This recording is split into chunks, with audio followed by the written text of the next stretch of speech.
चलिए अभी point number 3 देखते हैं, जिसमें आपका नाम है क्या है, वसीयतनामा से प्राप्ति राशि या रिक्त, जिसको इंग्लिश में बोलते हैं लेगेसी। ठीक है, दोबारा से यहां से समझते हैं। वसीयत एक प्रकार का क्या है, उपहार या दान है। ठीक है, उपहार या दान जो है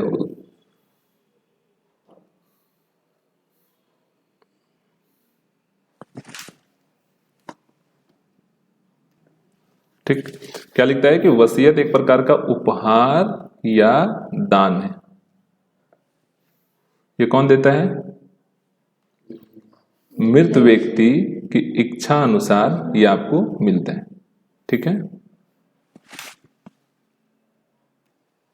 देखिए यहां तक देख चुके हम लोग कि मृत व्यक्ति की इच्छा से प्राप्त होती है दान या उपहार के रूप में, उसको हम लोग क्या बोलते हैं, वसीयत बोलते हैं। सीधा सा वर्ड में आपको ये बात याद रखना है कि मृत व्यक्ति के इच्छा अनुसार दान या उपहार के रूप में एनपीओ को जो राशि या संपत्ति मिलती है उसको हम लोग क्या बोलते हैं, वसीयत बोलते हैं, इंग्लिश में लेगेसी बोलते हैं। यह नगद या संपत्ति के रूप में प्राप्त होता है। कैसे प्राप्त होता है, या तो नकदी में प्राप्त होगा या तो किसी संपत्ति के रूप में प्राप्त होगा। यह बार बार प्राप्त नहीं होता। क्लियर सा वर्ड है कि कोई व्यक्ति बार बार थोड़ी मरेगा, एक ही बार तो मरेगा ना, उस इसमें जो दे दिया सो दे दिया। तो ये बार बार प्राप्त नहीं होता, मतलब नन रैकरिंग नेचर का होता है। ठीक है, मतलब गैर आवृत्ति प्रकृति का होता है। ठीक है, अतः वसीयतों में से मिली राशि अनावृत प्रकृति की होती है। वही बात हो गया, मतलब नन रैकरिंग नेचर का होता है, बार बार आपको प्राप्त नहीं होता, कभी कभार प्राप्त होता है। अतः इसे पूंजीकृत किया जाता है। पूंजीकृत करने का मतलब इसको कैपिटलाइज्ड करते हैं, मतलब हम लोग इसको कौन सा मानते हैं, कैपिटल वाला आइटम मानकर चलते हैं। और चिट्ठे के दायित्व भाग में दिखाया जाता है। ठीक है, यानी कि बैलेंस शीट का लायबिलिटी साइड में लिखते हैं। परंतु यदि वसीयत की राशि कम हो तो इसे आय माना जाता है। अगर कम है तो क्या मानेंगे, आय मानेंगे। और इसे तब आय व्यय खाता के आय पक्ष यानी कि क्रेडिट में दिखाया जाता है। क्लियर बात है एकदम। और ये चीजें जब हम लोग प्रैक्टिकल क्वेश्चन बनाएंगे ना तो बार बार आएगा, तो अच्छे से भी समझे रहेंगे तो प्रॉब्लम नहीं होगा। ठीक है, इसलिए जितना कुछ बता रहे हैं ध्यान से सुनने का प्रयास करिए। ठीक, जो कंफ्यूजन लगता है घर में थोड़ा पढ़िए और दोबारा से हमसे पूछिए। ठीक, नेक्स्ट है, नोट में कुछ बातें लिखा हुआ है, इसको भी देख लेते हैं। लिखता है, प्रश्न हल करते समय यह देख लेना चाहिए कि अतिरिक्त सूचना के रूप में वसीयत के संबंध में कुछ उल्लेख है तो उसी को ध्यान में रखकर यह निर्णय करना चाहिए कि वसीयत को कहां और कितनी राशि दिखाई जाए। अगर वहां पे कुछ भी इंफॉर्मेशन नहीं दिया हुआ है तो हम अपने सेंस से काम करते हैं, और अगर नीचे इंफॉर्मेशन दिया हुआ है तो हमको उसके अकॉर्डिंग चलना होता है। ठीक है, फिर है चौथा पॉइंट है आपका प्रवेश शुल्क या एडमिशन फी। ठीक, मतलब जो संस्था के सदस्य होते हैं, ठीक है, सदस्य बनने के टाइम पे जो शुल्क देते हैं उसको हम लोग क्या बोलते हैं, प्रवेश शुल्क। या तो फिर जैसे आपका नामांकन शुल्क, जैसे हम लोग विद्यालय में ये सब एडमिशन लेते हैं तो देते हैं कि नहीं, नामांकन के रूप में अलग शुल्क देते हैं। और कल हम लोग एक चीज पढ़ रहे थे जिसमें हम लोग क्या देखे थे कि सब्सक्रिप्शन एक अलग होता है। ठीक है, जिसमें हम लोग क्या करते हैं, सभी हम लोग कॉलेज में अगर एडमिशन लेते हैं तो नामांकन के अलग पैसा देते हैं, मंथली वाइज अलग पैसा देते हैं कि नहीं, तो वो हमारा क्या हो गया, सब्सक्रिप्शन। और ये हमारा क्या कहलाता है, एंट्रेंस फी। एंट्रेंस फी के साथ भी अलग अलग कंडीशन है, ध्यान से इसको सुनते हैं। जो शुल्क सदस्य बनने के लिए दिया जाता है उसे प्रवेश शुल्क कहते हैं, यानी कि एंट्रेंस फी बोलते हैं। ठीक है, इसी प्रकार स्कूल एवं कॉलेजों में नामांकन कराते समय नामांकन हेतु जो राशि दी जाती है उसे नामांकन शुल्क कहा जाता है। क्लियर है, यह मासिक सदस्यता शुल्क के अतिरिक्त होता है। ठीक है, मतलब जो लोग मासिक सदस्यता शुल्क देते हैं ना उसके अतिरिक्त दिया जाता है, पहले दिया जाता है। ठीक, नियम क्या है इसका वो समझते हैं। देखिए, यदि प्रवेश शुल्क या नामांकन शुल्क एक ही बार ही वसूल किया जाता है तो इसे पूंजीगत आय माना जाता है। अगर एक बार ही प्राप्त हो रहा है तो हम लोग इसको क्या मानेंगे, पूंजीगत आय मानना चाहिए। और संस्था या क्लब के चिट्ठे के दायित्व पक्ष में दिखाना चाहिए तथा पूंजी कोष में जोड़ दिया जाना चाहिए। क्लियर है। नेक्स्ट है, यदि संस्था अपने सदस्यों से प्रति वर्ष प्रवेश शुल्क की वसूली करे तो प्रवेश शुल्क या नामांकन शुल्क को आयगत मानते हुए आय व्यय खाते के आय पक्ष में दिखाया जाना चाहिए। क्लियर है। अगर एक बार प्राप्त हो रहा है तो हम उसको क्या मानेंगे, पूंजीगत आय मानेंगे और बैलेंस शीट में लायबिलिटी साइड में लिखेंगे, पूंजी कोष में जोड़ देंगे। और अगर इस तरह का संस्था बार बार अगर प्रतिवर्ष अपने सदस्यों से एडमिशन शुल्क के रूप में पैसा लेता है तो उसको हम क्या मानेंगे, आयगत प्राप्ति मानेंगे और आय व्यय खाता यानी कि इनकम एंड एक्सपेंडिचर अकाउंट का ये इनकम के साइड में लिखेंगे।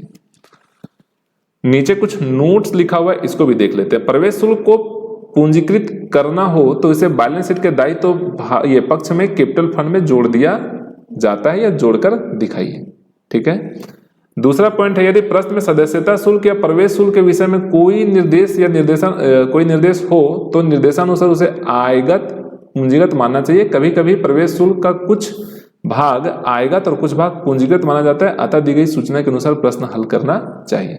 ऐसे मान लो कि ये इंटरेस्ट फी का राशि लिखा हुआ है 10,000 रुपये और बोलता है कि 50% जो उसको पूंजीगत मानिए और 50% जो है उसको आयगत मानिए, तो आपको उसके अकॉर्डिंग काम करना है। या तो सिर्फ बोला उसको पूंजीगत मान के चले तो पूंजीगत मान के चलेंगे, उसमें सिर्फ लिखा आयगत मान के चलिए तो आयगत मान के चलेंगे। और कुछ भी नहीं लिखा, बड़ा अमाउंट है तो क्या ये एक बार अगर आपको मिला है तो क्या मानेंगे, पूंजीगत, और बार बार मिल रहा है तो क्या मानेंगे, आयगत। तीसरा पॉइंट है, यदि कोई निर्देश ना हो तो प्रवेश शुल्क एवं नामांकन शुल्क को आयगत आय मानना चाहिए तथा आय व्यय खाते के क्रेडिट पक्ष में लिखना चाहिए। क्लियर हो गया। नेक्स्ट,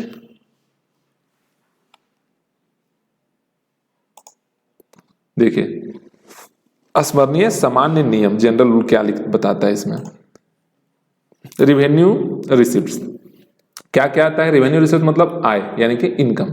इसमें क्या क्या आता है, दान जिसको डोनेशन बोलते हैं, सामान्य दान जिसको जनरल डोनेशन बोलते हैं। ठीक है। उसके बाद है चंदा जिसको सब्सक्रिप्शन बोलते हैं इंग्लिश में, प्रवेश शुल्क जिसको एंट्रेंस फी बोलते हैं, नामांकन शुल्क जिसको एडमिशन फी बोलते हैं और सरकारी अनुदान जिसको गवर्नमेंट एड बोलते हैं। दायित्व यानी कि कैपिटल रिसिप्ट्स क्या होता है, दायित्व के जैसा होता है। दायित्व को क्या क्या उसके अंतर्गत क्या क्या आता है, तो विशिष्ट दान आता है, स्पेसिफिक या स्पेशल डोनेशन जो किसी विशेष पर्पस के लिए आपको मिला हुआ है। जैसे बिल्डिंग बनाने के लिए आपको दान मिला तो स्पेशल दान हो गया। आजीवन सदस्यता शुल्क, एक बार कोई व्यक्ति पैसे दे दिया, अब दोबारा वो बार बार सदस्यता शुल्क के नाम पे पैसा नहीं देगा, उसको हम लोग क्या मानेंगे, लायबिलिटीज मानेंगे। ठीक है। उसके बाद है विकास अनुदान वसीयत, फिर है विशेष उद्देश्य से प्राप्त चंदा और समर्पित निधि यानी कि इंडोमेंट फंड। ठीक है। चलिए आगे देखते हैं। फिर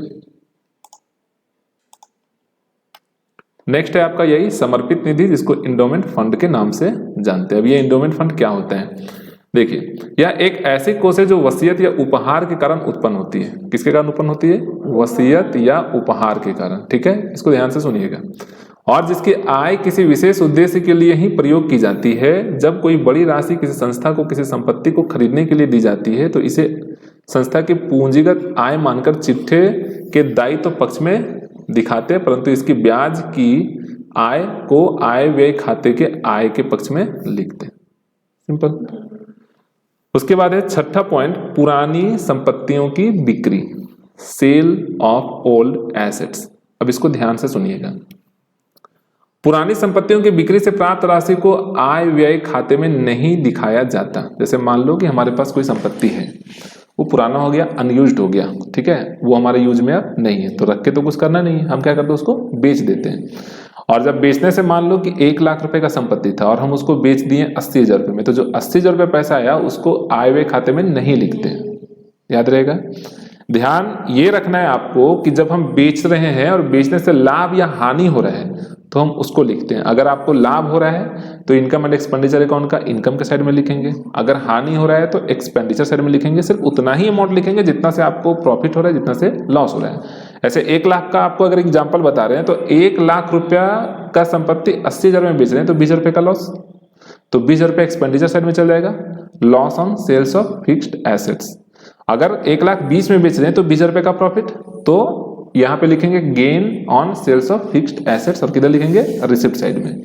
अब जितनी बातें हम आपको भी बताए हैं वही सब बातें यहां आपको लिखा हुआ मिलेगा, तो ध्यान से सुनिए। पुरानी संपत्तियों की बिक्री से प्राप्त राशि को आय व्यय खाते में नहीं दिखाया जाता है, ये बातें पढ़ चुके हैं। दूसरा बोलता है परंतु पुरानी संपत्तियों की बिक्री से प्राप्त लाभ को आय व्यय खाते के क्रेडिट पक्ष में और हानि को डेबिट पक्ष में लिखा जाता है। यही बात आपको बताएं। लाभ इज इक्वल टू विक्रय मूल्य, ठीक है, यहाँ पे फिर कुल क्रय मूल्य, मतलब विक्रय मूल्य ज्यादा हो क्रय मूल्य कम हो तो क्या होगा हमारा लाभ। और हानि क्या होगा, जब क्रय मूल्य ज्यादा हो और विक्रय मूल्य कम हो, तो उस कंडीशन में क्या होता है, हानि। तीसरा केस क्या बोलता है, संस्था के चिट्ठे में संबंधित संपत्ति के मूल्य में से बेची गई संपत्ति का पुस्तकीय मूल्य घटा देना चाहिए। जैसे बैलेंस शीट में 1 लाख रुपए का संपत्ति था और हम बेच रहे हैं केवल 50,000 रुपए का, तो बैलेंस शीट में 1 लाख का संपत्ति अगर है और 50,000 रुपए का बेच दिए तो नेक्स्ट ईयर भी 1 लाख दिखेगा क्या? दिखेगा नहीं दिखेगा। 50,000 का बिक गया तो अब तो कम दिखेगा ना, घटा हुआ दिखेगा। तो बैलेंस शीट में एसेट साइड में 1 लाख रुपए को अंदर लिखेंगे, उसमें से लेस करेंगे सेल्स 50,000 रुपए और घटा के जो राशि आएगा उसको बाहर निकाल देंगे। आ रहा है समझ में? नेक्स्ट, यदि पुस्तकीय मूल्य का उल्लेख ना हो तो विक्रय से प्राप्त मूल्य को ही घटाना चाहिए। ठीक है। नेक्स्ट है आपका आजीवन सदस्यता शुल्क, जिसको हम लोग बोलते हैं लाइफ मेंबरशिप फी। देखिए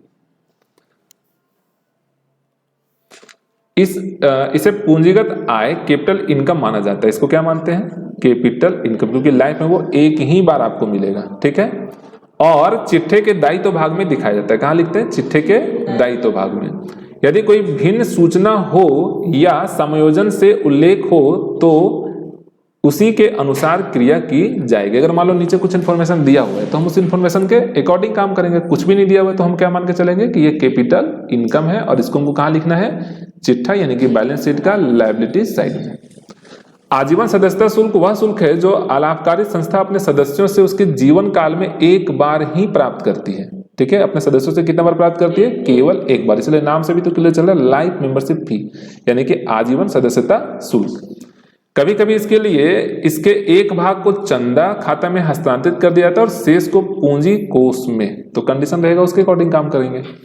नेक्स्ट है आपका पुराने अखबारों पत्रिकाओं आदि की बिक्री, sale of old newspapers periodicals etcetera. पुराने अखबारों पत्र पत्रिकाओं आदि की बिक्री से प्राप्त राशि को आय माना जाता है। क्या मानते हैं? आय मानते हैं, क्योंकि वो बार बार उस तरह का इनकम हमको मिलते रहेगा। ठीक है। अतः इसे आय व्यय खाते के क्रेडिट पक्ष में दिखाया जाता है। पत्र पत्रिकाओं एवं समाचार पत्रों के क्रय यानी कि जब हम इसको परचेज करते हैं तो उसको हम लोग क्या मानते हैं? खर्च मानते हैं और उसको आय व्यय खाते के डेबिट पक्ष यानी कि एक्सपेंडिचर साइड में लिखते हैं। क्लियर है? नेक्स्ट है आपका पुराने खेलकूद सामग्रियों की बिक्री, sale of old sports materials. ठीक है। पुराने व उपयोग में लाए गए खेलकूद के सामानों की बिक्री प्राय क्लबों, स्कूल, कॉलेजों में हुआ करती है। अतः इस आय को आय व्यय खाते के आय पक्ष में दिखाया जाता है। ठीक। उसके बाद है नेक्स्ट आपका होनोरियम यानी कि मानदेय। देखिए समझ में आ रहा है ना आप लोगों को? मानदेय वह राशि जो ऐसे व्यक्ति को दिया जाता है जो संस्था के कर्मचारी नहीं है। तो किसको दिया जाता है? तो यह किसी विशेष कार्य या सेवा के लिए प्रदान किया जाता है। जैसे सचिव जो सेक्रेटरी होता है उसको देते हैं। दिए जाने वाला मानदेय को आयगत व्यय माना जाता है। क्या मानते हैं? आयगत व्यय। ठीक है। और आय व्यय खाते के डेबिट पक्ष में दिखाया जाता है। ठीक है। उसके बाद है आपका सरकारी अनुदान एवं सहायता यानी कि गवर्नमेंट ग्रांट्स एंड असिस्टेंस। सरकारी स्कूलों, महाविद्यालयों, विश्वविद्यालयों, सरकारी अस्पतालों तथा प्रबंधन सरकारी सहायता व अनुदान पर आधारित होता है। सरकारी अनुदान नियमित रूप से वार्षिक आधार पर प्राप्त होता है, इसलिए इसे आयगत प्राप्ति माना जाता है और आय व्यय खाते में जमा किया जाता है। मतलब इनकम के साइड में यानी कि क्रेडिट के साइड में लिखते हैं।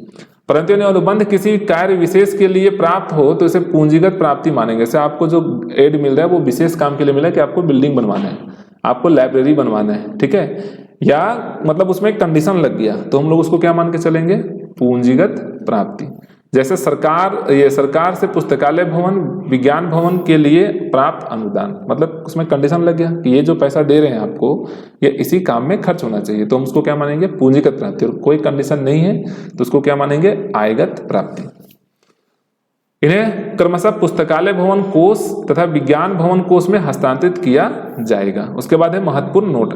अलाभकारी संस्थाओं को सरकार या सरकारी एजेंसियों से रोककर अनुदान प्राप्त होता है। यह अनुदान भी उस वर्ष के लिए आगम आय होगी जिस वर्ष यह प्राप्त की जाएगी। उसके बाद है नेक्स्ट है आपका विशेष कोष। इसको देखते हैं।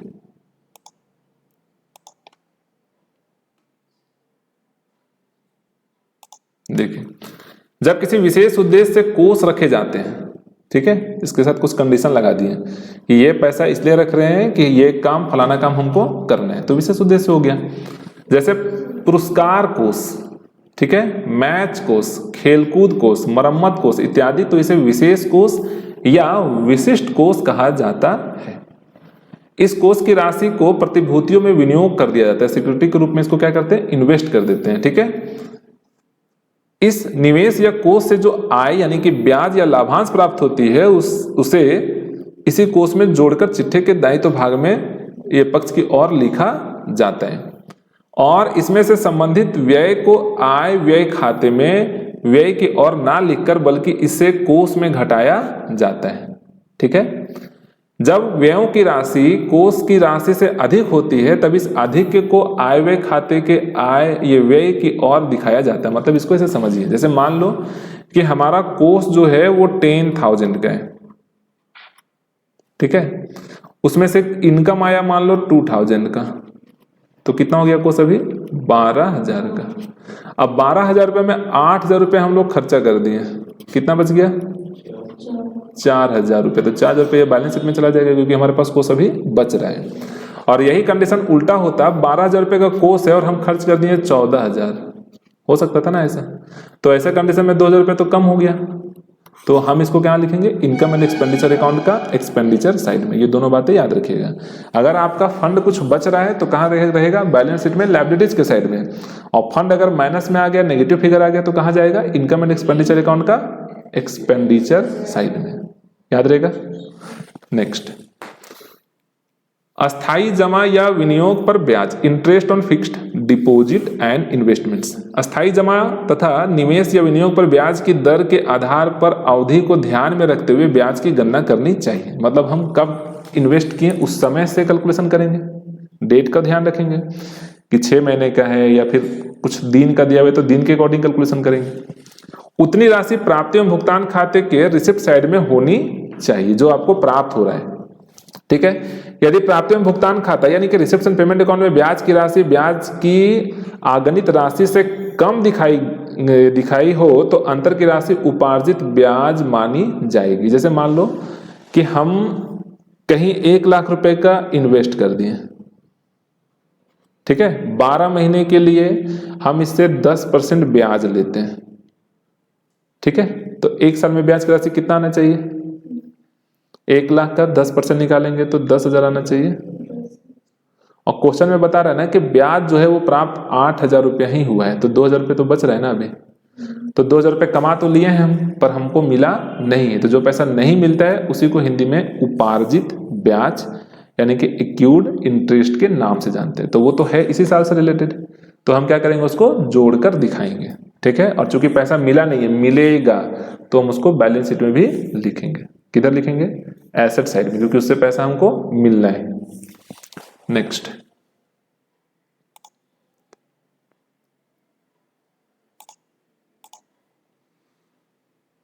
ये हो गया। अब हम लोग देखते हैं डिप्रिसिएशन, है ना। अस्थाई संपत्तियों पर ह्रास।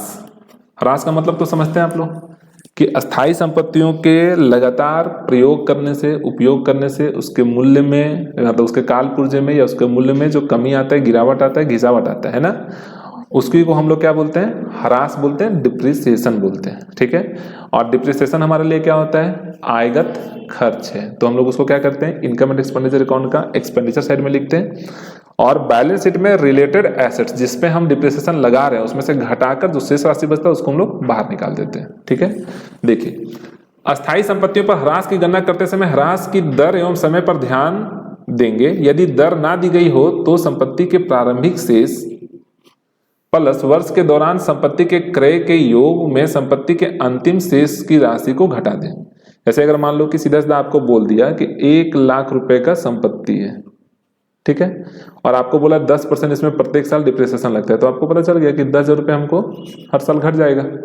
लेकिन अगर ये कंडीशन नहीं दिया हुआ है तो एक कंडीशन ऐसा देगा कि पहले बोला 1 लाख रुपए का संपत्ति है, बीच में बोला कि 50,000 रुपये का और संपत्ति खरीद लिया, और फिर बीच में बोला कि अभी आपके पास संपत्ति जो है वो 80,000 रुपये का ही बचा हुआ है। तो इसका क्या मतलब हुआ कि टोटल संपत्ति हमारे पास 1,50,000 रुपये का होना चाहिए, पर है कितना 80,000, कितना कम है 70,000, तो 70,000 रुपये हमारा क्या कहलाएगा, डिप्रिसिएशन। ये भी कंडीशन रहेगा, इसको भी ध्यान से देखना है, ठीक है। या तो यहाँ पे 70,000 रुपये एक बड़ा अमाउंट हो रहा है, तो ये भी तो हो सकता है कि कुछ पैसा बेच, कुछ संपत्ति बेच दिया हो, तो ये चीजें क्वेश्चन में क्लियर रहेगा, ठीक है। आगे बढ़े, देखिए उसके बाद है आपका उपार्जित आय, एक्यूड इनकम, ठीक है। एक्यूड इनकम का क्या मतलब है ये समझते हैं। देखिए उपार्जित आय यानी कि बकाया आय, आय वे खाते के क्रेडिट पक्ष में संबंधित आय में जोड़ते हैं और चिट्ठे के संपत्ति पक्ष में लिखते हैं। जो भी आपको ब्याज बारे में बताएं कि हम साल भर के अंत में 10% के हिसाब से अगर हमको 10,000 रुपये ब्याज मिलना चाहिए था और मिला है 8,000 रुपये, तो 2,000 रुपये तो और मिलना चाहिए। तो भले वो हमारे मतलब कमाई हमारा हो गया, हमारे हाथ में वो पैसा भी आया नहीं है, पर गिनती तो हो गया ना कि वो इस साल का इनकम है। तो वैसे इनकम को ही हम लोग क्या बोलते हैं, उपार्जित आय बोलते हैं, एक्यूड इनकम बोलते हैं। और एक्यूड इनकम को क्या करते हैं, रिलेटेड जो इनकम रहता है उसमें से जोड़ देते हैं। और चूंकि वो पैसा मिला नहीं है, बाद में मिलेगा, इसलिए हम लोग उसको बैलेंस शीट का एसेट साइड में भी लिखते हैं। नेक्स्ट है आपका अनुपर्जित आय या अग्रिम प्राप्त राशि। अब यहाँ ऐसा भी तो हो सकता है कि पैसा हमको एडवांस मिल गया, जैसे कोई व्यक्ति कम दिया तो कोई व्यक्ति ज्यादा भी तो दे सकता है। जैसे ये रूम का एक एग्जांपल ले लो आप कि ये रूम हम लोग रेंट पर लिए हुए हैं और प्रत्येक महीने में इस रूम का रेंट हम 1,000 रुपये देते हैं, तो साल के अंत में कितना पैसा देंगे, 12 महीने का वो 1 साल होता है कि नहीं, तो 12,000 रुपये देंगे। अब कोई व्यक्ति हमको क्या किया ना, 12,000 रुपये की जगह में 15,000 रुपये पैसा दे दिया, तो कितना ज्यादा दिया, 3,000। तो 3,000 रुपये जो है वही हमारा क्या है, एडवांस है। तो एडवांस हमारे ऊपर क्या होता है, लायबिलिटीज होता है, ठीक। अब लायबिलिटीज होता है, पैसा ज्यादा मिल गया, वो इस साल से तो रिलेटेड है नहीं, तो हम लोग रिलेटेड जो इनकम उसमें से क्या करेंगे, घटा देंगे, और जो 3,000 रुपये उसको हम लोग लायबिलिटी साइड में लिख देंगे रिसीव्ड इन एडवांस के नाम से। क्लियर हो रहा है, कंफ्यूजन है? ये सब जो टर्म्स है जितने अच्छे से आप समझेंगे प्रैक्टिकल बनाने में उतना आसान होगा। और सिर्फ इसी चैप्टर के लिए नहीं, बाकी चैप्टर में भी ये सब चीजें यूज होता है, ठीक है। अब हम आपको शुरू में ऐसा बोल दिया कि आपका सिलेबस का पार्ट नहीं है, तो आपका मन छोटा नहीं होना चाहिए कि सर क्यों इतना पढ़ा रहे हैं इसको, है ना। क्योंकि अभी हम लोग क्या बोलते हैं, रिजल्ट भी नहीं है उसके पहले से पढ़ रहे हैं, तो थोड़ा नॉलेज पर्पस के लिए भी हो जाए। और इनकेस अगर आपके सिलेबस में इसको ऐड कर देते तो हम पहले से पढ़े रहेंगे तो बेहतर होगा। और नहीं भी जोड़े तो नॉलेज पर्पस के लिए तो चाहिए ना, आज नहीं है फिर कभी ना कभी ये चैप्टर तुमको भेट ही जाएगा। और बहुत डिफिकल्ट, बहुत बड़ा तो है नहीं, ऑलरेडी हम लोग नेट ये फाइनेंशियल अकाउंट या फाइनल अकाउंट तो पढ़े हैं, उसी से रिलेटेड तो है, ठीक है। चलिए अब देखते हैं हम लोग कबाड़ घास का विक्रय, सेल ऑफ स्क्रैप्स या ग्रास। कबाड़ घास आदि के विक्रय से प्राप्त राशि प्राप्ति में भुगतान खाते के प्राप्ति पक्ष में दिखाया जाता है, क्योंकि इसको हम लोग आय मान के चलते हैं। आय व्यय खाता के क्रेडिट पक्ष में दिखाते हैं क्योंकि यह आयगत है। प्राप्ति में भुगतान खाता में प्राप्ति साइड में दिखाएंगे और आय व्यय खाते के आय साइड में दिखाएंगे, सिंपल। अब यहां तक हो गया एक पार्ट आपका समाप्त। अब आगे जो है वो इसका सेकेंड पार्ट है, आय व्यय खाता। अभी तक हम लोग कौन कौन सा चीजें पढ़ चुके हैं, रिसिप्ट एंड पेमेंट अकाउंट के बारे में पढ़ चुके हैं। आय व्यय खाता बनाने से पहले हम लोग fund based accounting, non fund based accounting और रिलेटेड कुछ जो इंपॉर्टेंट टर्म्स था वो पढ़ चुके हैं। अब इसके बाद अगर हम लोग ये इनकम एंड एक्सपेंडिचर अकाउंट बनाएंगे तो हमारे लिए बनाना आसान हो जाएगा। कुछ हम लोग basic income and expenditure account के बारे में समझते हैं। जैसे इनकम एंड एक्सपेंडिचर अकाउंट हमारा कौन सा खाता होता है, और रिसिप्ट एंड पेमेंट अकाउंट कौन सा खाता था, रियल अकाउंट। तो इनकम एंड एक्सपेंडिचर अकाउंट कौन सा खाता रहेगा, नॉमिनल अकाउंट, ठीक है। रिसिप्ट एंड पेमेंट अकाउंट कौन सा बेसिस पे बनाते थे, तो कैश बेसिस पे बनाते थे। इनकम एंड एक्सपेंडिचर अकाउंट कौन से बेसिस पे बनाएंगे, तो एक्रूअल बेसिस पे बनाएंगे। एक्रूअल बेसिस का क्या मतलब है कि जो इस साल से रिलेटेड आय रहेगा, भले आपको मिला हो या नहीं मिला हो, पर आपको इस साल दिखाना पड़ेगा, क्योंकि आपको चाहिए नेट ये सरप्लस चाहिए या डिफिसिट चाहिए, तभी निकलेगा। अगर हम रिलेटेड इस साल के इनकम को या एक्सपेंस को नहीं दिखाएंगे तो हमको एग्जैक्ट फिगर नहीं पता चलेगा, ठीक है। इतना बात ध्यान रहेगा। और कैश बेसिस में क्या था कि वो किसी साल से रिलेटेड है, इस साल अगर मिला है तो हमको उस साल दिखा देना है, उसका सीधा सा फंडा था, एक तरफ रिसिप्ट एक तरफ पेमेंट। ऑल रिसिप्ट्स को लिखे, ऑल पेमेंट को लिखे, अगर वो कैश में हो रहा है तब, अगर उधार का लेन देन है तो उसको नहीं लिखे। और इनकम एंड एक्सपेंडिचर अकाउंट किसकी सहायता से बनता है, तो रिसिप्ट एंड पेमेंट अकाउंट और एडिशनल इंफॉर्मेशन की सहायता से बनता है, ठीक है। इनकम एंड एक्सपेंडिचर अकाउंट में हम लोग क्या करते हैं, सिर्फ रिवेन्यू एक्सपेंस और रिवेन्यू इनकम को लिखते हैं। रिवेन्यू एक्सपेंस, रिवेन्यू इनकम का क्या मतलब है, जो रैकरिंग नेचर का, जो बार बार प्राप्त होता हो, ठीक है, जो छोटा अमाउंट हो और जो फर्म के क्या बोलते हैं, अगर हम प्रॉफिट वाले की बात कर रहे हो तो उसके इनकम को बनाए रखने में मदद करता है, रोजमर्रा के कार्यों के लिए वो उपयोगी हो। ठीक है, वही हमारा क्या हो गया, रिवेन्यू इनकम या रिवेन्यू एक्सपेंस। ठीक है, तो इसमें हम लोग केवल क्या लिखेंगे, रिवेन्यू इनकम और रिवेन्यू एक्सपेंस। ठीक है, इसमें कुछ आइटम्स को और लिखेंगे, जैसे आउटस्टैंडिंग हो गया, एक्यूड हो गया, एडवांस हो गया, ठीक है, और प्रीपेड हो गया। इस टाइप का जो आइटम रहेगा उसको रिलेटेड चीज़ों में जोड़ेंगे या तो घटाएंगे, और फिर इसको हम लोग कहाँ दोबारा लिखेंगे, बैलेंस शीट में भी लिखेंगे। ठीक है, अब हम लोग देखते हैं किताब की भाषा में क्या क्या चीज़ें लिखा हुआ है। देखिए, आय व्यय खाते का आशय, आय व्यय खाता एक लेखावधि के लिए आय और व्यय का क्या है, सारांश है, यानी कि समरी है। ठीक है, किस अवधि के लिए, एक लेखा अवधि के लिए। एक लेखा अवधि जैसे 1 अप्रैल से स्टार्ट किए, नेक्स्ट ईयर 31 मार्च को समाप्त किए, वो एक लेखा अवधि हो गया। 1 जनवरी को स्टार्ट किए, 31 दिसंबर को समाप्त किए, एक लेखा अवधि हो गया। या तो मंथ के किसी भी मंथ स्टार्ट किए और 12 महीने तक कंटिन्यू हम काम करके किए तो वो हमारा क्या कहलाएगा, एक लेखा अवधि। तो क्या बोलता है, आय व्यय खाता एक लेखा अवधि के लिए आय और व्यय का क्या है, सारांश है, कि कितना आय हुआ और कितना व्यय हुआ। अगर आय आपका ज्यादा है तो सरप्लस कहलाएगा व्यय पर, और व्यय आपका ज्यादा है आय से तो क्या कहलाएगा, डिफिसिट कहलाएगा। ठीक है, अधिक के हिंदी में और कमी। ठीक, यह एक नाम मात्र खाता है। कैसा खाता है, नाम मात्र, यानी कि नॉमिनल अकाउंट है, तो इसमें नॉमिनल का रूल लगेगा। क्या है नॉमिनल का rule, debit all expense and losses, credit all income and gain. जितना भी तरह का खर्च और लॉस है वो सब का सब कहां जाएगा, डेबिट साइड में। जितना भी तरह का आय और इनकम वो सब किधर जाएगा, क्रेडिट साइड में। और लाभ हानि खाते के समान होता है। ये किसके समान होता है, लाभ हानि खाते के समान होता है। इसे उपार्जन आधार इक्वल बेसिस पर बनाया जाता है। ये बात तो समझा चुके हैं आपको। आय पक्ष का व्यय पक्ष पर अधिक बचत यानी कि सरप्लस या अधिशेष कहलाता है, और व्यय पक्ष का आय पक्ष पर अधिक घाटा या कमी इंग्लिश में डिफिसिट कहते हैं। मतलब आपका आय ज्यादा है तो सरप्लस हो गया, अगर आपका एक्सपेंस ज्यादा है तो क्या हो गया, कमी हो गया, डिफिसिट हो गया। सिंपल सा बात। और ये चीजें किस में निकलेगा, इनकम एंड एक्सपेंडिचर अकाउंट में। कुछ परिभाषाएं भी लिखा हुआ है, जैसे पिकल्स के अनुसार लिखा हुआ है कि आय व्यय खाते को लाभ हानि खाते के समान कहा जा सकता है जो एक गैर व्यापारिक संस्था द्वारा बनाई जाती है। किसके द्वारा बनाई जाती है, गैर व्यापारिक संस्था के द्वारा। किसके समान होता है ये, लाभ हानि खाते के समान, प्रॉफिट एंड लॉस अकाउंट के समान। यह वैसे ही काम करता है और ठीक उन्हीं सिद्धांतों पर बनाया जाता है जिन सिद्धांतों पर लाभ हानि खाता बनाया जाता है, क्योंकि इक्वल बेसिस पे भी लागू होता है। ठीक है, और साथ में इसमें हम लोग रिवेन्यू आइटम को ही लिखते हैं और उसमें वही रूल है। ठीक, उसके बाद है स्पाइसर एवं पैगलर के अनुसार आय व्यय खाता एक गैर व्यापारिक संस्था का लाभ हानि खाता है। इसमें आगम मदे ही होती है जिसे एक अवधि के समस्त व्यय, चाहे वह वास्तव में भुगतान किए गए हों अथवा नहीं। जैसे आपको एक एग्जाम्पल बता रहे हैं कि अगर हम ये रूम रेंट पर ले लेते हैं, ठीक है, तो प्रत्येक महीना हमको कितना देना था, 1000 रुपए का रूम रेंट देना था, तो साल के अंत में हमको कितना देना था, 1200 रुपए। हम दिए कितना, 800 रुपए, तो 200 रुपए भी देना बकाया है।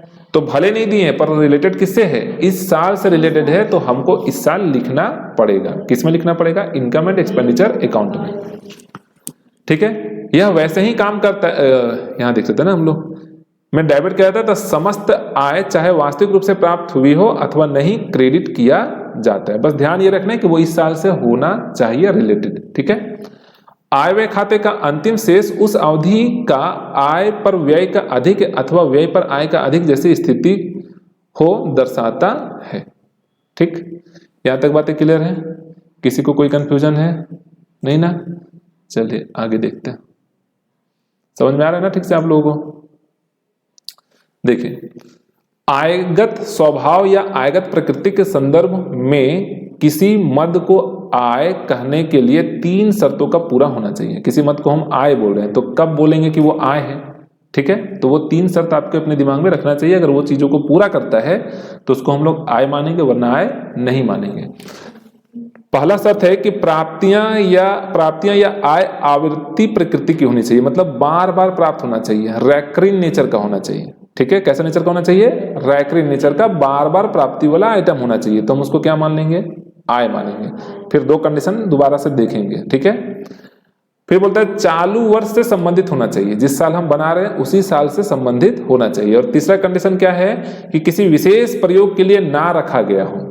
ठीक है, जैसे मान लो आपको बार बार पैसा तो मिल रहा है पर कंडीशन लगा है कि भवन बनाना है आपको, तो विशेष पर्पस हो गया कि नहीं, तो फिर वो आय हमारा नहीं कहलाएगा। तो तीन बातें आपको ध्यान रखना, पहला तो रेकरिंग नेचर का होना चाहिए, दूसरा करंट ईयर से रिलेटेड होना चाहिए और उसमें कोई कंडीशन नहीं लगा होना चाहिए। तो हम उसको क्या मानेंगे, आयगत प्रकृति का मानेंगे और उसको इनकम एंड एक्सपेंडिचर अकाउंट का इनकम के साइड में दिखाएंगे। क्लियर हो रहा है। नेक्स्ट, आय व्यय खाते की मुख्य विशेषताएं। देखिए, आय व्यय खाता एक नाम मात्र खाता है, ये बातें हम लोग देख चुके हैं। कौन सा खाता है, नाम मात्र खाता है। नाम मात्र खाता का क्या रूल है, debit all expense and loss and credit all income and gain. इसके लिए नाम मात्र खाते का नियम debit all expense and losses and credit all income and gains लागू होता है। ठीक है।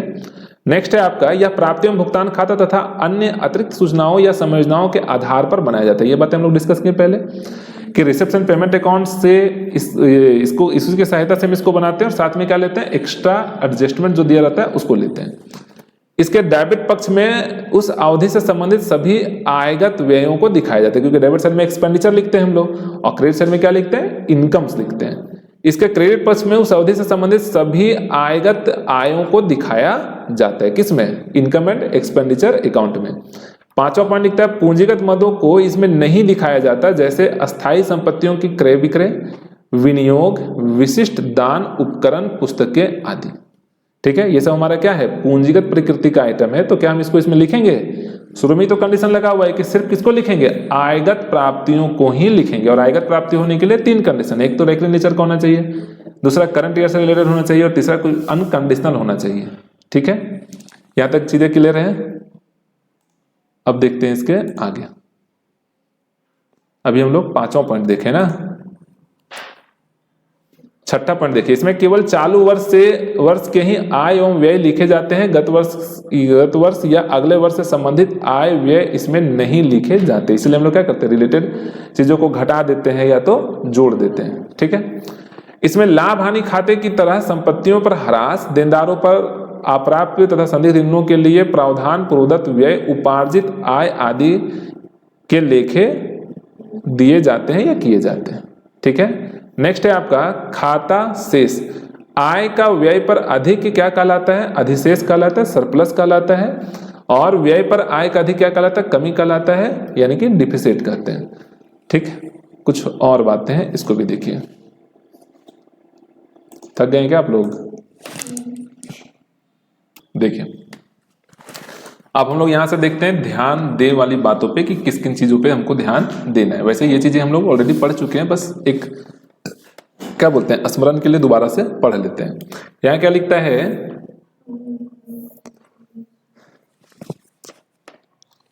आय व्यय खाते में सिर्फ चालू वर्ष के आय व्यय अर्थात आगम एवं आयगत व्यय लिखे जाते हैं। आयगत आय और आयगत व्यय लिखे जाते हैं। ये बातें तो दिमाग में फिट हो ही चुका है हम लोग अभी तक इतना पढ़ने के बाद। ठीक, चाहे वो प्राप्त हुए हो या नहीं, चाहे उसका भुगतान किया गया हो या नहीं, अर्थात अतः पिछले वर्ष तथा आगामी वर्ष से संबंधित मदों को छोड़ दिया जाता है। इसलिए एडवांस देता है तो घटा देते हैं हम लोग।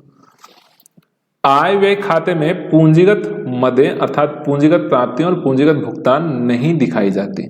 याद रहेगा, जैसे लैंड खरीदे, बिल्डिंग खरीदे, लोन लिए, तो ये सब चीजों को दिखाएंगे, नहीं लिखेंगे। ठीक है, इसे उपार्जन आधार पर तैयार किया जाता है। किस पे, उपार्जन आधार, एक्यूरल बेसिस पे। एक्यूरल बेसिस क्या है ये तो पता है। अतः ह्रास, अदत्त व्यय, प्रोदत्त व्यय, उपार्जित आय, अनुपार्जित आय, संदिग्ध ऋणों के लिए प्रावधान आदि समस्त समायोजन किए जाते हैं। क्लियर हो गया। चलिए इसके बाद इसके आगे का पार्ट देखते हैं। देखिए, ये चीजें आप वेरी वेरी इंपॉर्टेंट में टिक लगा सकते हैं, या तो अपने नोटबुक में लिख लीजिएगा। ठीक है, एग्जाम में इससे रिलेटेड चीजें पूछता है। क्या है, तो difference between receipts and payment account and income and expenditure account, ये दोनों के बारे में पढ़ चुके हैं हम लोग। तो ये चीजें बहुत क्लियर हमको समझ में आएगा।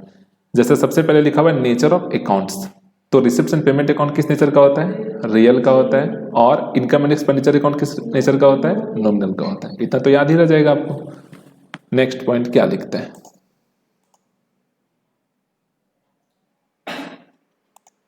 देखिए खाते का प्रारूप, यह किस प्रारूप पे बनता है, कैश ट्रांजैक्शन पे बनता है, और ये रेवेन्यू मतलब एक बार पढ़ देते हैं। हाँ, यह नगद लेन देनों का वर्गीकृत सारांश या विवरण है, इसलिए इसे गैर व्यापारिक संस्थाओं का रोकड़ खाता कहा जाता है। ठीक है, यह गैर व्यापारिक संस्थाओं का रेवेन्यू खाता है। कौन सा खाता है, रेवेन्यू अकाउंट से, जो लाभ हानि खाते की तरह काम करता है। किसकी तरह करता है, लाभ हानि खाते की तरह।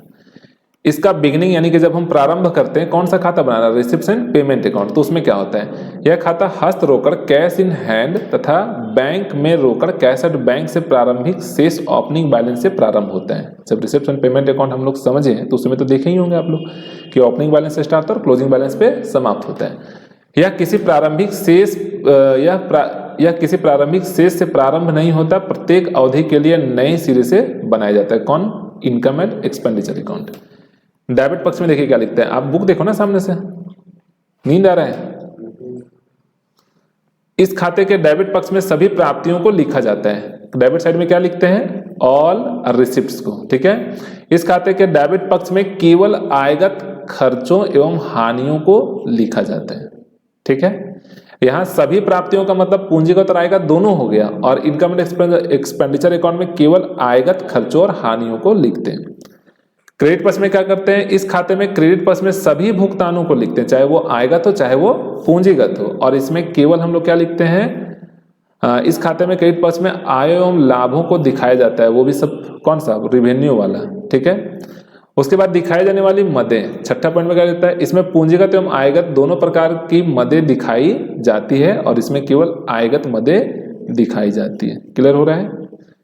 7 पॉइंट में क्या लिखता है, कैश एक्सपेंस, चालू वर्ष में किया हुआ नगद व्यय, चाहे वह इस वर्ष का हो या पिछले वर्ष का या अगले वर्ष का, इस खाते में लिखा जाता है। ठीक है, और चालू वर्ष के आयगत व्यय ही इस खाते में लिखे जाते हैं, चाहे उसका नगद भुगतान हुआ हो या नहीं हुआ हो। नेक्स्ट पॉइंट, कहां तक देखे हम लोग, 7 तक ना, 7 तक देखे ना। हाँ, अब 8 नंबर पॉइंट देखिए, नगद आय। चालू वर्ष में प्राप्त नगद आय चाहे किसी वर्ष की हो, इसमें लिखी जाती है। इसमें चालू वर्ष की केवल आयगत आय लिखी जाती है, चाहे वो प्राप्त हुई हो या नहीं प्राप्त हुई हो। अदत्त मदें यानी कि आउटस्टैंडिंग आइटम्स, इसमें सिर्फ नगद मदें ही लिखी जाती है, अदत्त मदों को नहीं लिखा जाता। ठीक है, और इसमें नगद व्ययों अदत्त व्ययों को ये जोड़कर लिखा जाता है। अनुपार्जित उपार्जित या प्रोदत्त ये मदों का लेखा, इसमें अनुपार्जित उपार्जित या प्रोदत्त मदों में कोई मतलब नहीं होता, इन चीजों को हम लोग वहां पे नहीं लिखते हैं। किसमें, रिसिप्ट्स एंड पेमेंट अकाउंट में। और इसमें लेखांकन वर्ष से संबंधित सभी आय एवं व्ययों को लिखा जाता है, अतः उपार्जित अनुपार्जित आयों एवं प्रोदत्त व्ययों के लिए समायोजन किया जाता है। क्लियर हो गया। 11 नंबर पॉइंट में क्या लिखते हैं, ह्रास आप्राप्य ऋण आदि। इस खाते में ह्रास आप्राप्य ऋण आदि का लेखा नहीं किया जाता, और इस खाते में किया जाता है। ठीक है, 12 नंबर पॉइंट में क्या लिखता है, गत वर्ष के आय व्यय का लेखा। गत वर्ष की आय जो इस वर्ष प्राप्त होती है या गत वर्ष के खर्चों जो इस वर्ष चुकाए जाते हैं, इस खाते में दिखाए जाते हैं, क्योंकि इस साल उसका कैश में लेन देन हो रहा है इसलिए दिखाते हैं। इसमें गत वर्ष के आय व्यय को बिल्कुल ही नहीं दिखाया जाता। ठीक है, और 13 पॉइंट में क्या लिखता है, ये सुनते हैं अभी है ना इसमें। देखिए इसमें क्या लिखता है, इस खाते के बनाने का उद्देश्य नगद प्राप्तियों एवं भुगतानों के संबंध में सूचना प्राप्त करना तथा वर्ष के अंत में रोकड़ यानी कि हाथ में रोकड़ और बैंक में रोकड़ यानी कि कैश इन हैंड और कैश एट बैंक ज्ञात करना होता है। ठीक है, और इसका उद्देश्य एक निश्चित अवधि में कामकाज का शुद्ध परिणाम ज्ञात करना रहता है, यानी कि सरप्लस और डिफिसिट निकालना रहता है। ठीक है, आर्थिक चिट्ठा, इस खाते के साथ आर्थिक चिट्ठे का होना आवश्यक नहीं है, क्योंकि यह स्वतंत्र विवरण है, और इस खाते के साथ आर्थिक चिट्ठा होना आवश्यक है। उसके बाद दोनों पक्षों का अंतर, इस खाते के अंत में रोकड़ शेष निकाला जाता है। साधारणतः इस खाते का डेबिट शेष होता है, इस क्या शेष होता है, डेबिट शेष क्या निकलता है, रोकड़ शेष निकलता है। ठीक है, इस रोकड़ शेष को अगले लेखांकन वर्ष में में भेज दिया जाता है। ठीक है, और इस खाते के अंत में व्यय पर आय की अधिकता या आय पर व्यय की अधिकता निकाली जाती है, जिसको हम लोग सरप्लस और डिफिसिट के नाम से जानते हैं। इसे अगले लेखांकन वर्ष में नहीं ले जाया जाता, बल्कि पूंजी यानी कि कैपिटल फंड में क्या करते हैं, जोड़ देते हैं। ठीक है, अधिक को जोड़ते हैं और व्यय को क्या करते हैं, घटाते हैं। अगर सरप्लस रहेगा तो जोड़ेंगे और अगर डिफिसिट रहेगा तो क्या करेंगे, माइनस करेंगे। कौन सा बैलेंस शीट में, आपको बोले ना इसमें दो बैलेंस शीट बनता है, एक ओपनिंग का और एक क्लोजिंग का। तो ये काम किसमें करेंगे, क्लोजिंग में। ओपनिंग बैलेंस शीट में क्या निकलता है, तो कैपिटल फंड निकलता है। यहां तक बातें क्लियर, कोई कंफ्यूजन? चलिए इसके आगे देखते हैं फिर। आय व्यय खाता और लाभ हानि खाते में अंतर। अभी इतना चीजें हम लोग पढ़ रहे हैं तो ये चीजें भी आराम से समझ में आएगा। देखो, संस्थान, इनकम एंड एक्सपेंडिचर अकाउंट कौन बनाता है, गैर व्यापारिक संस्थाओं के द्वारा तैयार किया जाता है। और प्रॉफिट एंड लॉस कौन बनाता है, व्यापारिक प्रतिष्ठानों के द्वारा तैयार किया जाता है, जिसका उद्देश्य क्या होता है, लाभ कमाना। ऑब्जेक्ट्स क्या होता है, तो इसका ऑब्जेक्ट्स होता है अधिशेष या कमी निकालना, यानी कि सरप्लस और डिफिसिट निकालना। इसका उद्देश्य होता है शुद्ध लाभ या शुद्ध हानि ज्ञात करना। अब उसके बाद है बैलेंस। इस खाते के क्रेडिट शेष को व्यय पर आय की अधिकता तथा डेबिट शेष को व्यय पर आय की अधिकता कहा जाता है, यानी कि वही सरप्लस और डिफिसिट कहते हैं। इस खाते के क्रेडिट शेष को शुद्ध लाभ कहा जाता है और डेबिट शेष को शुद्ध क्या कहते हैं, हानि कहते हैं। बेसिस क्या है, तो यह प्राप्ति एवं भुगतान खाता तथा अतिरिक्त सूचनाओं के आधार पर बनाया जाता है। कौन, इनकम एंड एक्सपेंडिचर अकाउंट। और यह किसके आधार पर बनाया जाता है, तलपट के आधार पर बनता है, जिसको इंग्लिश में हम लोग क्या बोलते हैं, ट्रायल बैलेंस बोलते हैं। विड्रॉ, ये आहरण विड्रॉवल, सदस्यों द्वारा अधिशेष का आहरण नहीं किया जाता। जो पैसा एक्स्ट्रा होता है उसको सदस्य नहीं निकालते हैं। किसमें, इनकम एंड एक्सपेंडिचर अकाउंट में। और प्रॉफिट एंड लॉस में क्या होता है, संस्था के स्वामी शुद्ध लाभ की राशि निकाल सकते हैं, अगर उसको नीड है तो निकाल सकता है। ठीक, यहां तक बातें सब क्लियर है, कोई डाउट है किसी को? चलिए थोड़ा और आगे बढ़ते हैं हम लोग। अब देखो यहाँ एक फॉर्मेट लिखा हुआ है, ये फॉर्मेट को समझने से पहले जो वीडियो हम लोगों का छूट गया था ना पिछले क्लास वाला, उसको देख लेते हैं। देखिए, ये क्वेश्चन आप लोगों को पिछले क्लास में होमवर्क के रूप में दिए थे हम। ठीक है, आप लोग बनाए नहीं बनाए ये भी आप जानिए। दोबारा से हम आपको समझा दे रहे हैं, कल जरूर बना के आपको लाना है अपने कॉपी में। ठीक है, आपके पास अगर किताब नहीं है तो खींच के लेके जाइए, उससे भी उपाय नहीं तो जो रिकॉर्डिंग हो रहा है यहाँ से आप लोग स्क्रीनशॉट ले सकते हैं। क्वेश्चन तो दिख जाएगा ना। अब सुनिए यहाँ से इंग्लिश, ये क्वेश्चन नंबर 1 का ए आपको समझा रहे हैं, ध्यान से समझिएगा। हम सिर्फ आपको ऐसे बताएंगे कि कौन सा आपका रिसिप्ट्स में जाएगा, कौन सा पेमेंट में जाएगा और किसका लेखा जोखा बिल्कुल भी नहीं होगा। मिला कि नहीं आप लोगों को, मिल गया ना? चलिए तो 1 का ए नंबर देखिए ध्यान से। देखिए इसमें सबसे पहले क्या लिखता है, from the following information prepare receipts and payment account of royal club Ranchi. किसका बनाना है, रॉयल क्लब रांची का बनाना है। क्या बनाना है, रिसिप्ट्स एंड पेमेंट अकाउंट बनाना है। ठीक, मिला कि नहीं? आपको फॉर्मेट खींचने का तरीका मालूम है, पहले हम लोग इसका फॉर्मेट देख चुके हैं, देखे है ना। एक साइड रिसिप्ट्स को लिखना है, दूसरे साइड पेमेंट को लिखना है। रूल आपको ध्यान रखना है कि कौन से बेसिस पे बनेगा, कैश बेसिस पे बनेगा। ऑल रिसिप्ट्स लिखेंगे चाहे वो पूंजीगत हो चाहे वो आयगत हो, और ऑल पेमेंट को लिखेंगे चाहे वो पूंजीगत हो वो आयगत हो। ठीक, ये बात को ध्यान रखना है।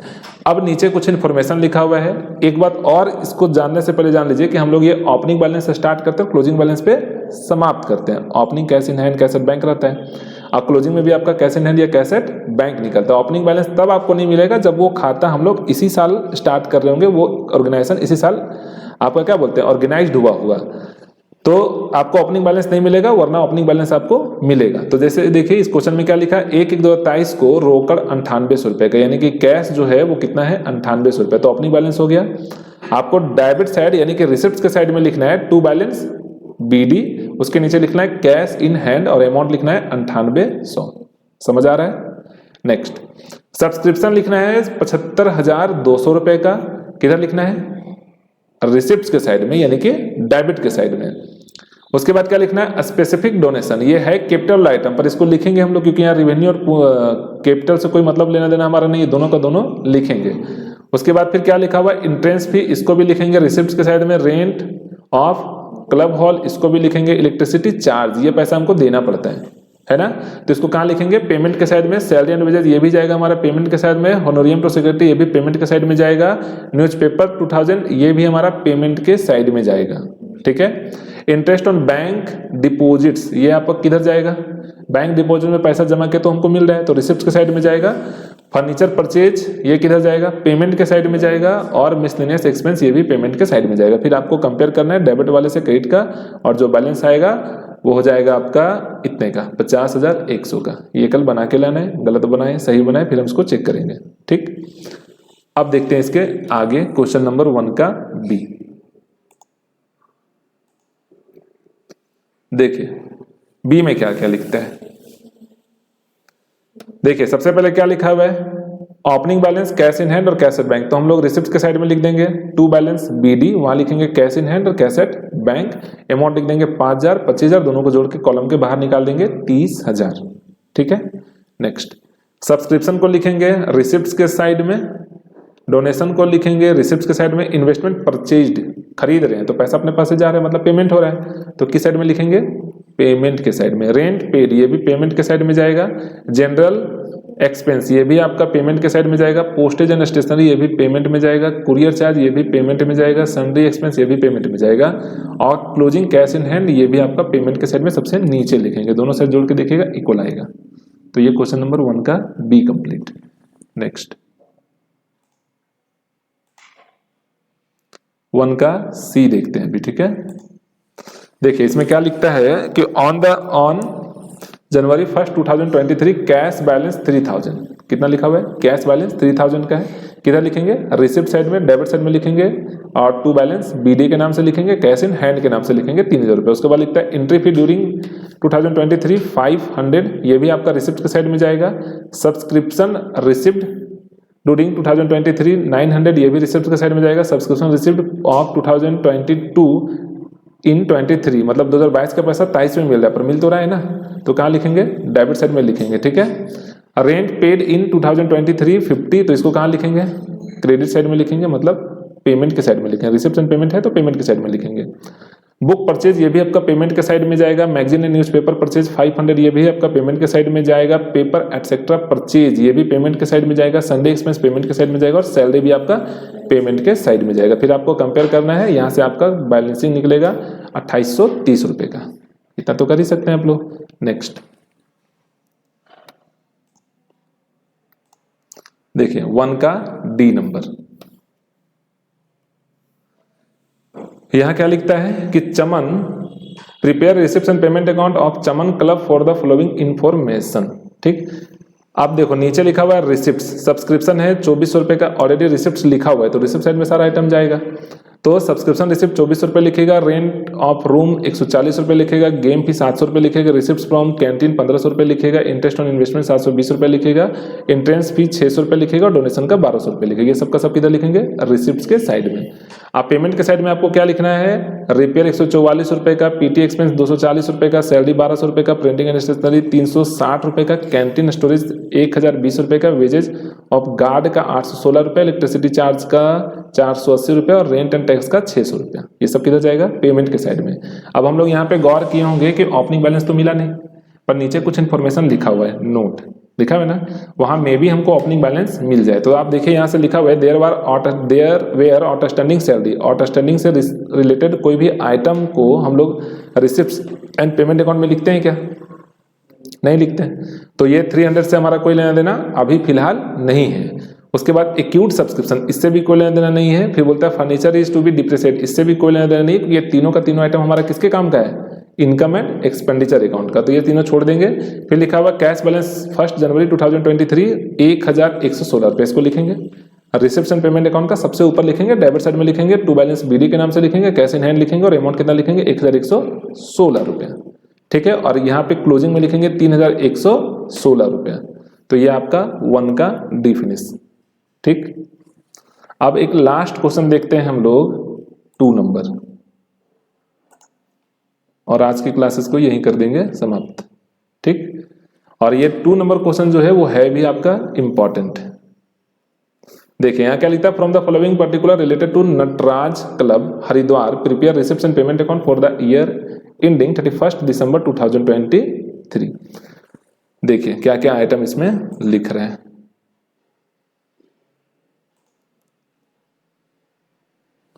देखो सबसे पहले इसमें लिखा हुआ है कैश इन हैंड, ठीक है, और कैश एट बैंक। तो ये कहां जाएगा बताइए आप लोग, थोड़ा इतना तो कुछ पढ़ ही लिए आप लोग। रिसिप्ट साइड में जाएगा, क्या लिखेंगे, टू बैलेंस BD, उसके नीचे लिखेंगे cash in hand, cash at bank, और अमाउंट लिखेंगे 7500 6800, दोनों को जोड़ के बाहर निकालेंगे। क्लियर हुआ। नेक्स्ट सब्सक्रिप्शन लिखा हुआ है 22 का, 23 का और 24 का, ये कहाँ लिखेंगे, ये भी रिसिप्ट के साइड में लिखेंगे, और जैसा लिखा हुआ उसी स्ट्रक्चर में लिखेंगे, सबको जोड़ के बाहर निकालेंगे 2,41,000। क्लियर, दिक्कत। नेक्स्ट डोनेशन रिसिप्ट किधर लिखेंगे, रिसिप्ट के साइड में। उसके बाद डोनेशन रिसिप्ट फॉर बिल्डिंग, इसको कहाँ लिखेंगे, रिसिप्ट के साइड में। पता तो चल रहा है ना, रिसिप्ट हो रहा है। उसके बाद 8% इन्वेस्टमेंट खरीदें, 8% इन्वेस्टमेंट परचेज किधर लिखेंगे, पेमेंट के साइड में। परचेज करें तो पैसा जा रहा है अपने पास से, तो ये आपका पेमेंट के साइड में जाएगा। परचेज ऑफ रिफ्रेशमेंट, ये भी आपका पेमेंट के साइड में जाएगा। पेड रेंट, ये भी पेमेंट के साइड में जाएगा। एंट्रेंस फी रिसिप्ट किधर जाएगा, रिसिप्ट के साइड में जाएगा। सचिव को मानदेय किधर जाएगा, पेमेंट के साइड में जाएगा।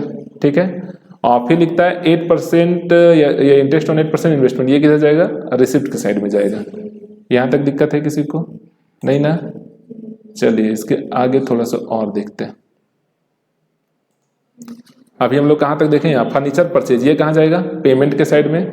सेल्स ऑफ ओल्ड फर्नीचर 6,000 रुपये का कोस्ट था और बेच रहे हैं 4,000 रुपये में, किधर लिखेंगे, रिसिप्शन, रिसिप्ट के साइड में लिखेंगे। कितना, 6,000 लिखेंगे कि 4,000 लिखेंगे, 4,000 लिखेंगे। ठीक है, इसका जो डिफरेंस आ रहा है 2,000 रुपये का, उसको इनकम एंड एक्सपेंडिचर अकाउंट में लिखेंगे, पर वो तो हम बना ही नहीं रहे अभी, तो कोई मतलब हमारा नहीं है उससे भी। नेक्स्ट है स्पोर्ट्स मटेरियल परचेज, किधर जाएगा, पेमेंट के साइड में। सेल्स ऑफ रिफ्रेशमेंट किधर जाएगा, रिसिप्ट्स के साइड में। सेल कर रहे हैं है ना, तो किधर जाएगा, रिसिप्ट्स के साइड में। सैलरी पेड किधर जाएगा, पेमेंट के साइड में। और फिर लिखता है sports expense including unpaid expense 5,000 रुपये, मतलब टोटल बोल रहा है कि 25,000 रुपये का खर्च हुआ, जिसमें से 5,000 रुपये भी आउटस्टैंडिंग है। तो क्या हम पूरा 25,000 लिखेंगे, नहीं लिखेंगे, 5,000 रुपये घटा देंगे, क्योंकि जो पैसा इधर बकाया वकाया रहता है उसको रिसेप्शन पेमेंट अकाउंट में नहीं लिखते हैं। तो एक्चुअल में कितना लिखेंगे, 20,000। ठीक है, और लास्ट में बोलता है cash in hand as on 31 December 2023 16,200, इसको लिखेंगे हम लोग पेमेंट के साइड में सबसे नीचे, और फिर कंपेयर करेंगे, दोनों साइड हमारा इक्वल हो जाएगा। ठीक, तो ये था हमारा आज का क्वेश्चन नंबर कहाँ तक, 2 तक देख लिए है ना। और उधर आपका थ्योरी हम लोग पढ़ चुके हैं। सुनिए 2 मिनट, अब हम लोग क्या करेंगे, नेक्स्ट जो क्लास होगा वहां पे क्या पढ़ेंगे, फंड बेस्ड अकाउंटिंग। पीछे का जो थ्योरी पढ़े हैं उससे रिलेटेड फिर हम लोग पढ़ेंगे इनकम एंड एक्सपेंडिचर अकाउंट। ठीक, बस आज यही समाप्त करते हैं।